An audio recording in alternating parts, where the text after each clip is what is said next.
Good evening, ladies and gentlemen, and I welcome all of you back to another Rage video for our Summer of Rush, where tonight, ladies and gentlemen, we are going to be moving on to, I believe, is this true? This is technically their 18th studio album. You know, live albums and, you know, everything they've done before, withstanding. We are moving on to a album from 2004, and when you think about it, ladies and gentlemen, from their humble beginnings back in 74, and here we are, 30 years later, in the year 2004, obviously, just to see these guys still going. I think it's wonderful to see these guys have Rush really ever stopped? That's, my first question going into this. Because considering everything we've done already from these boys, it just seems as if there's absolutely nothing they cannot do. I mean, because what else have they got to prove, even at this stage in their careers? Actually, speaking of this time in their careers, there's a very interesting thing I wanted to discuss before this. Is it true that Neil didn't have a part in writing this song, or Did Neil even have a hand in writing anything on this album? Because apparently this is actually their shortest studio album, I think. It's only about, how long do they say it was? 27 minutes in length? Which is very, very strange, because that seems that's a very interesting thing. And I think the only reason I can suggest this, if the cover for this is anything to go by, is that it looks like it was inspired possibly by, say, the 1960s, just because of its trippy out design, the grime forming on the wall. It looks like a very it almost looks like one of those 1960s jukeboxes. Did I say 1970s? I meant to say 1960s. You can even see they got the peace symbol in there. You got the sunshine in there. And all of these even seem to have very 1960s-esque sort of titles as well. Summertime Blues, Heart Full of Soul, The Seeker, For What It's Worth, Shapes of Things, Mr. Soul, Crossroads, and Seven and C. What was that? Seven and C is? Well, it looks like a homage to the 1960s. We're talking back to possibly, let's say, the Beach Boys, the Beatles. Is it the Mamas and the Papas that did California Dreamin'? And there's obviously countless others. I want to say maybe Cliff. I don't want to say Cliff Richard in the Shadows. That just seems like an insult. But yeah, apparently from what I'm looking at this right now is that this wasn't written by Neil Peart. It was written by two guys, Eddie Cochran and Jerry Coppett. That seems... Now, I don't know technically whether or not this is because Neil felt it would be easier to talk to somebody who knew more about 1960s style, possibly more than he did, maybe even more than Alex or Getty, because that's a very strange little thing we've got going on there. It's a bit because the idea of having a Rush song not written by Neil Peart is a bit like having a Rage video without me giving a very long and obnoxious backstory before we begin. You just don't do it. But with all that being said and done, because I really have killed enough time already, let us begin. And let's see what we can do, because there's a lot you can do in 27 minutes, so I'm not necessarily worried about that. It's about the quality of what we get. So, if you guys want to check out the original video for yourselves, links will all be in the description down below. Let's begin. Summertime Blues in 3, 2, 1, and...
summertime blues.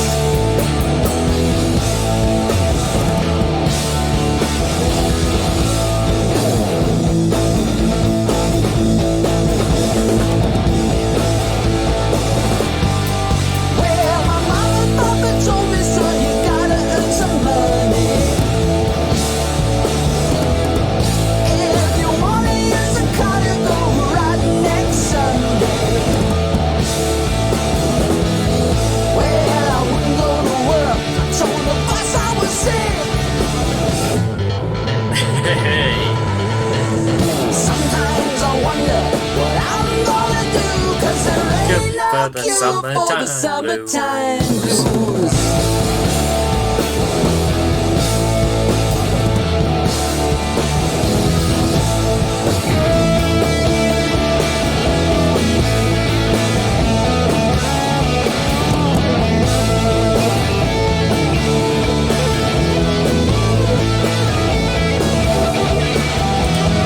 You know what? I'll admit it right now. This 100% feels like a 1960s song.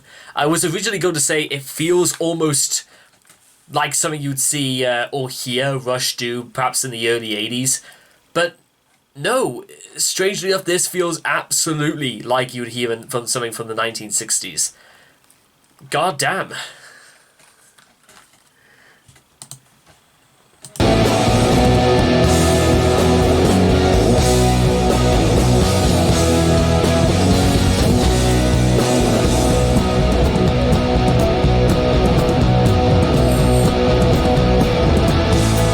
I'm gonna take 2 weeks, I'm gonna have a fun vacation. Gonna take my brothers to the United Nations. Well, I went to my congressman and he said, quote, sometimes I wonder what I'm gonna do, Ain't 'cause no there cure ain't for no the cure for the summertime summertime blues.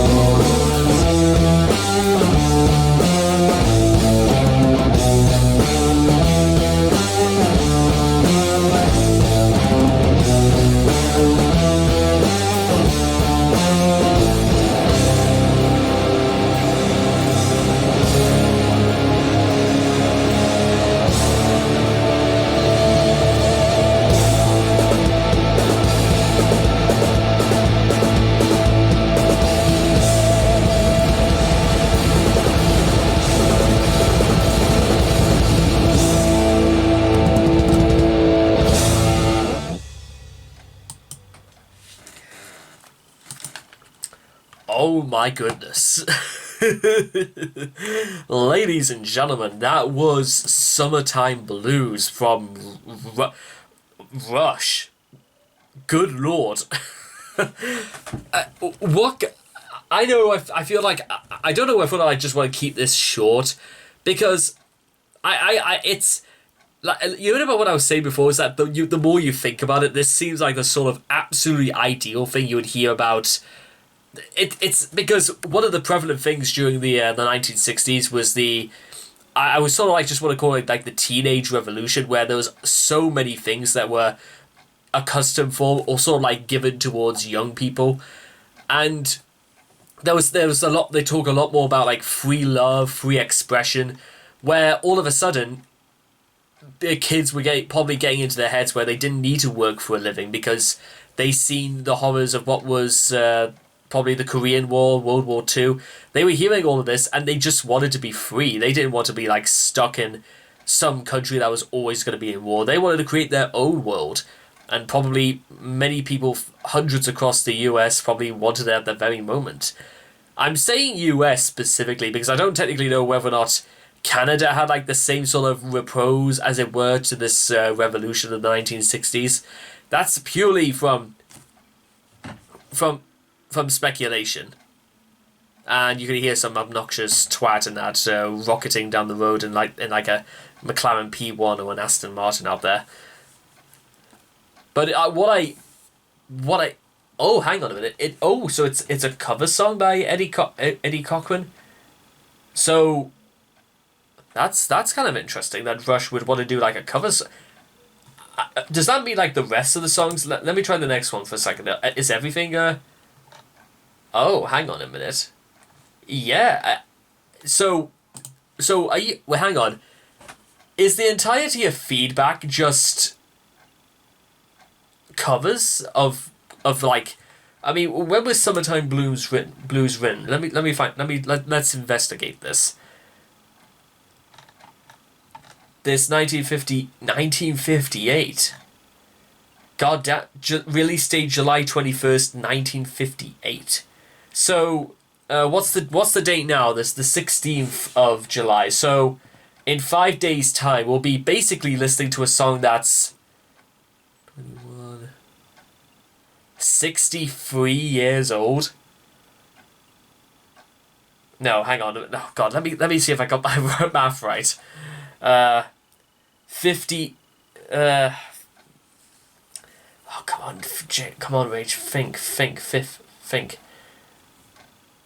Yeah, it would have been basically a 63-year-old song. And basically what Rush have done is they've given it a tremendous a new coat of... I don't want to say it's like a new coat of paint.